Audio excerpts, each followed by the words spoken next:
Baby, what's your number? Anyway though, hey YouTube, Charleston. I got a new little setup, got a new microphone, so my audio should sound way better. I literally had this one for like, I had this blue. Oh yeah, let me tell you about it before I say that. I'm a very frugal person, and so I like using what I have until it just doesn't work anymore. And this right here has lasted me like 8 years. My mom got it for me, and yeah, once everything my mom gets me, I usually just end up using it until like I just, for some reason, feel like I should get a new one, and that always is a long period of time. So I finally got a new one. Hopefully the audio sounds a little better. I'm gonna get a new camera soon, but I got like a little, I just basically got a whole new setup. You can see all my work equipment behind me. I do electronics, and I plan to do some more like electronics videos, and I'm about to get like a 3D printer. I have some ideas. I'm about to kind of show you all and just walk out through that process. Hopefully you guys, gain something from that, or you think it's cool. If not, it is what it is. But I'm gonna go ahead and get to the video. We're gonna finish up 2 more problems, so let's go ahead and do it. Alrighty, so we're gonna do problem 1.5, I believe. So 1.5 says that it wants us to repeat problem 1.4 using the summation of spectral coefficients. So the summation of spectral coefficients is this. So you have the summation, and spectral coefficients are C of n squared. Well, what is C of n here? And that gives us the power, by the way. That'll be the equation that gives the average normalized power. Well, what are C's of n is the question. Well, C's of n are 1 over the period of the function, given that it's periodic. It's a power signal. Most power signals are periodic. 1 over the period times the integral over the period, and then we take f of x, or x of t, whatever it is. In our case, it's going to be x of t, and we multiply it by complex, basically we multiply by e to the x. So 2 pi, so over 1 period, times I, the complex, times n, where n is which complex coefficient here, by the way, 0, 1, 2, 3, 4, it goes on forever, right? And then you have times t, which is the function x is relative to, divided by cap t, or the period. I'm gonna use cap t here, but really this is just the period here, so I'll actually replace this with t. So t here and t here. So what we're going to do is we're going to compute the C's of n, and then take the square of it, take the absolute value and square it, and then adding up all those C's of n's from n equals infinity. So this is from minus infinity to positive infinity. N is minus infinity. So n is a subscript here, but really it's the point you plug in for C of n. And then you get the C's. And basically you can see like, you're finding the value of the complex value of the function over its period, and then you're summing all those values up, and that gives you the total power. So you can kind of see how these two are related in a sense.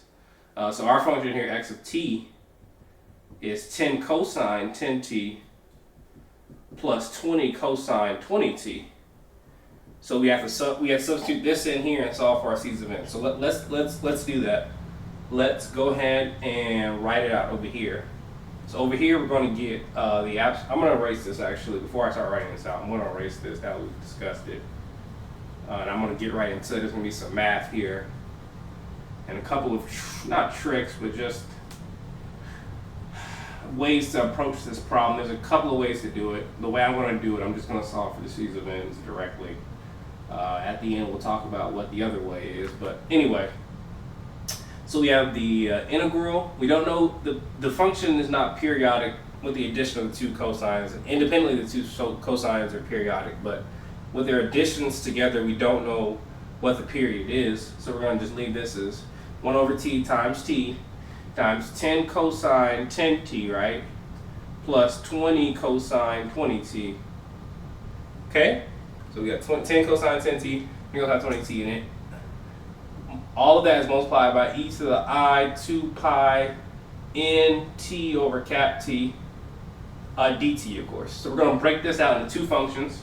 So we're gonna break this out into the 10 cosine 10t and 20 cosine 20t. So this becomes 1 over t, cap t 10 cosine 10t, e to the I 2 pi n t over cap t times d of t, and then plus 1 over t, t 20 cosine 20t times e to the I 2 pi nt over cap t times dt, right? Cool. Now we broke this down into this period, we can figure out what the period is for this cosine and this cosine. So this cosine is 10t, and the inside is of the form 2 pi f naught is equal to whatever this is on the inside. The inside is 10. So then f naught is equal to 10 over 2 pi, which is 5 over pi, and t is equal to 1 over f naught. So that's going to be pi over 5. And this integral goes from 0 to t, or from minus t halves to t halves. It just has to go over one period. So I usually like to do t halves to t halves. And so here, for then, I'm going to erase this now that I know what the period is. This is now going to become 1 over t. So t was pi over 5. So now this becomes 5 over pi. And this becomes minus pi over 5 to pi over 5. This is 10 cosine. I'm going to factor out this 10 as well. So we're going to use this identity that cosine of theta is equal to e to the I theta plus e to the minus I theta divided by 2. That's Euler's identity. And then if you ever need sine, just for laughs and giggles, sine of theta, which is usually the imaginary portion, is e to the I theta. I think it's minus e to the minus I theta. I'm not sure. Don't quote me on that, y'all. I don't know sine knows. I know cosine. Something like that. Or maybe it's plus, but you have this 2j, where j is the imaginary number. Right. So, yes. Anyway. That's just good to know. We're going to use this cosine property here. Sine doesn't really matter. We're going to use cosine here. So, the cosine becomes e to the I 10t, right? Because theta is 10t. Here, theta is like 10t. So it's I 10t plus e to the minus I 10t divided by 2 times e to the I 2 pi n t divided by this period. This period is pi over 5. So pi over 5 here. And then the same thing over here, when you do the same process, instead of, we'll write it out. So here, it's 20 is equal to 2 pi f naught, right? So f naught is going to be 10 over pi. And then t is going to be equal to pi over 10.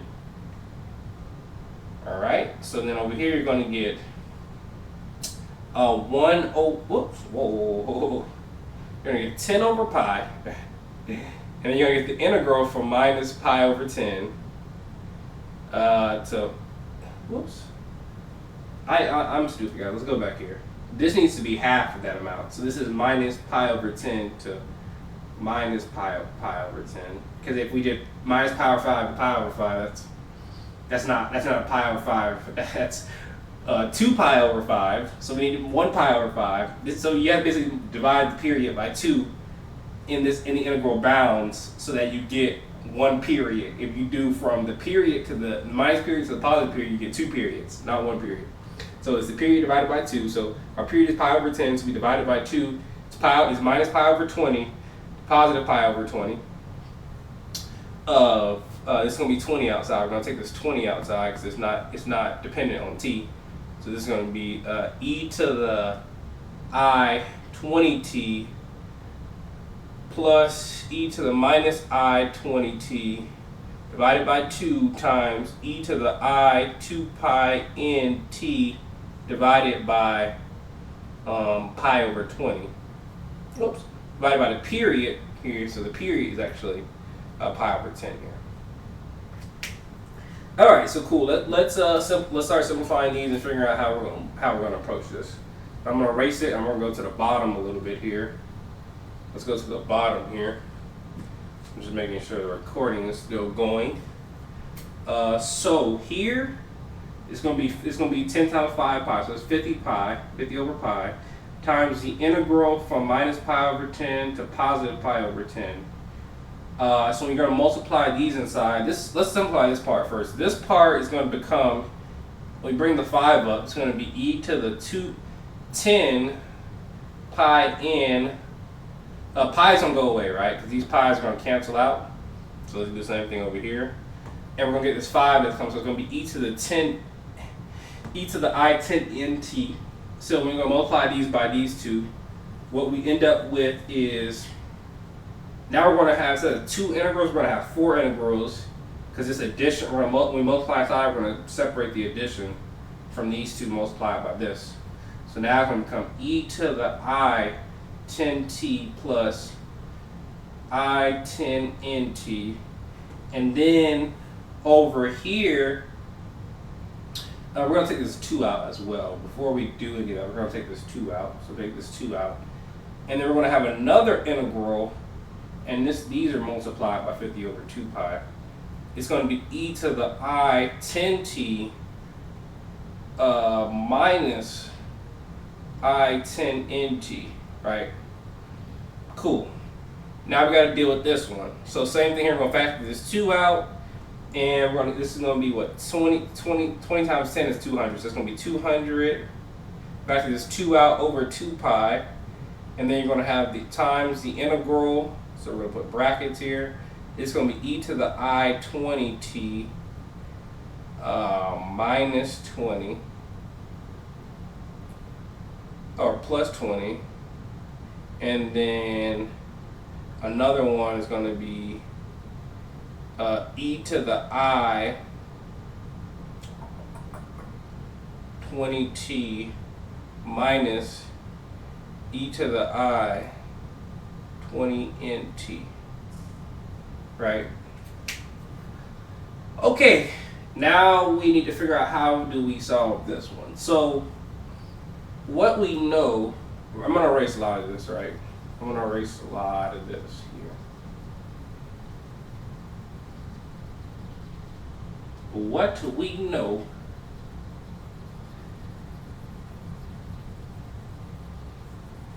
wait, hold up. Did I do that all right? This is pi over 10, pi over 5 gives me 10 here. Pi over 10 gives me 20. Okay, yeah. Just want to make sure that I did this one right. I'm going to erase this as well so we have some more space to work, because it's going to get a little bit messy here. But basically we have it in the form we want it. Now we can figure out what n value allows us to solve the integral. And so we know one n value that is obvious to us. Right? So one n value that's obvious to us. Well, let's just factor this out. Let's just deal with this one first, and then we'll start to see the pattern. So it's 50 over 2 pi times the integral from minus pi over 10, positive pi over 10, right? Now this is the interesting part. If you factor out t, so factor out t, right? Oops. Factor out this t, you get I10 plus I10n, right? Now, which value would get rid of this part on the inside? That is the question, right? Because if we get rid of this part on the inside, let's say we make it 0, for example, we need it to be a positive number. We need it to be a positive number. So we just need it to be a real number. Because we can't deal with complex values, right? That we need the complex analysis to deal with complex values. So we're dealing with a real value here. So we need this inside part to give us a real number so we can integrate this. Well, if we make n equal minus 1, right? Then this becomes I10 plus I10 times negative 1. So then it becomes I10 minus I10. Because it just becomes minus, right? And then you get 0, so then it's e to the 0, which is 1. And then you can just basically integrate this thing. Because e to the 0 is 1, right? And then you just integrate it with respect to t. And now you can solve it. And then when you integrate it with respect to t, you're going to end up getting a pi over 10 minus a pi over 10. So you get 2 pi over 10, and then you're going to multiply this outside. So Basically what I'm saying is it turns into a very simple problem. Here n is going to be 1. We're going to set n equal 1. For this one we have to set, it to be minus 1 here. For this one we have to set n equal to positive 1. For this one right here, we should have to set n be equal to, if we do 2, that won't work.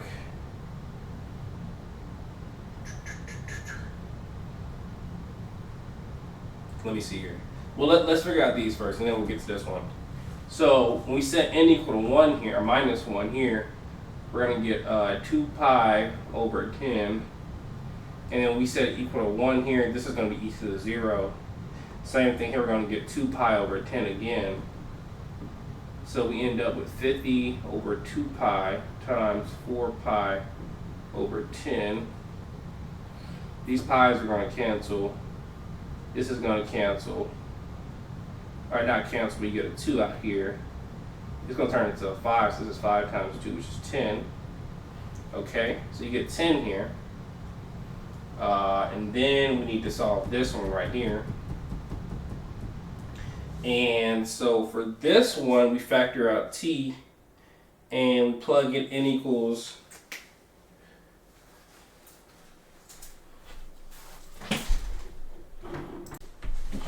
all right, y'all. So we found out that the C of n's for this one totally is 10, right? The combination of these C's of n is 10. Now we're going to solve for this one. Same process here. We're going to set I be equal to 1 and n is equal to 1 here and n equal to minus 1 here. So what we do up here, we get, I'll just write this out so you guys can see, there's 200 over 2 pi, right? And then here we're going to get we're going to factor out a t, and it's going to be I20 plus I20n, and then we're going to set n equal to -1. So then with any -1, you get I20 minus I20, which is 0. So it's e times 0 times t.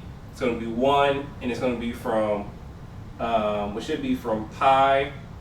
If pi over 10 was it, then it should be from minus pi over 20, positive pi over 20, because this was pi over 10.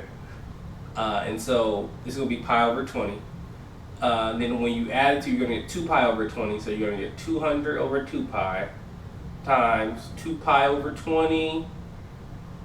And then over here, we're going to set this one to be, we should set this one to be positive 1 here. So this is positive 1, this is minus 1. And over here, we're going to get the same thing, where it's e to the 0, and then it'll be 1, and then integrate 1 over minus pi over 20 to positive pi over 20, so you get 2 pi over 20, right? And then this now becomes 200 over 2 pi times 4 pi over 20. So we just have to simplify here. These 4's are going to cancel. You're going to get a 2 out here. This is going to be times 10, because 200 divided by 20 is 10. So over here you're going to get 20. All right, so what we've shown, right,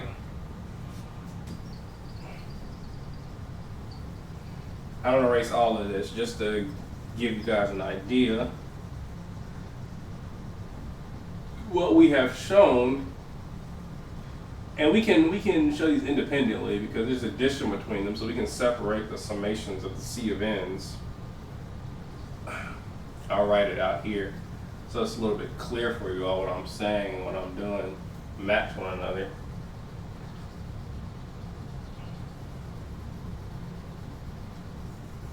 Oh my gosh, erasing all of this takes a while. Okay, maybe I have to edit this part, clip this part, post, edit this part out and post. Let's just erase this. Alright. Alright, that's good enough right there. What I'm saying here is, I'm saying that so the C of n for 10 cosine of 10t, right? For C of minus 1, you get 5, right? For C of 1, you get 5 as well. That's where we got that 5 times 2 is 10. And then for all other C's, or for all other N's rather, C of N will be equal to 0. We won't show this directly, but you can go and do the math and you'll see that when you plug in a different value for N, like 2, 3, 4, 5, whatever, C of N goes to 0. So that's all for this one. Then C of N for 20 cosine 20 of t, right? For C of minus 1, we get 10. And for C of positive 1, we get 10 as well. And then for all other N's, C of N is 0. We won't show that either, but it's the same process as this one. You just have to do the formula how we had it, all the E's separated, and then you're going to have to take the antiderivative of those E's, and then you have to plug in a C of N for like 2 or 3, for example, and figure out it'll go to 0, 100% of it. Now that we know this, right, now we can apply the formula. The power form is equal, average normalized power is equal to C's of N, absolute value of C's of N squared. Now our C's of N are separate, but we can do them separately. That's okay because they had addition between the two anyway. So we'll do the C's of N squared. This is for 10 cosine 10 of t. And then we'll add it plus the addition of the C's of N squared for 20 cosine 20t. And so here we're going to get C minus 1 squared plus the absolute value of C1 squared plus this one here. It's going to be the same thing, C minus 1 squared plus absolute value of C1 squared for 20 cosine 20t. So these two are these guys right here, and then these two are for this guy. So here we're going to get 5 squared plus 5 squared. Those are all our CNs for cosine, 10 cosine t. And then over here for 20 cosine t, we have 10 squared plus 10 squared. So we're going to get 25 plus 25 plus 100 plus 100. If I do my math correctly, that's 50 plus 200. That's 250, which matches our answer from 1.4. And I'll flash it up here on the screen, but you'll see that we got 250 from 1.4, so this matches up. Now I didn't show all the math to save time because you could dig more into the math. I showed the process of these simplifying and then going through the calculations. And I'll just leave a quick little note here. When I did this e to the t times whatever, and it turned out to be 0. What I was doing was f of e to the t times 0. That's just f of e to the, anytime 0 is 0, so e to the 0. And then just end up being 1. And then when you integrate 1 with respect to dt, you get t from whatever bounds you have. So if you have a to b, for example, you would just plug in and it'll become b minus a. And that's exactly what I did, right? So I just skipped all these steps because I know what the integral of e to the 0 is. But just to show you all, that's how you do it. So 250 is your answer. That's how you compute the spectral coefficients. And so yeah, that's how you go about doing that whole process. Hopefully that was informative to you guys and you guys enjoyed it.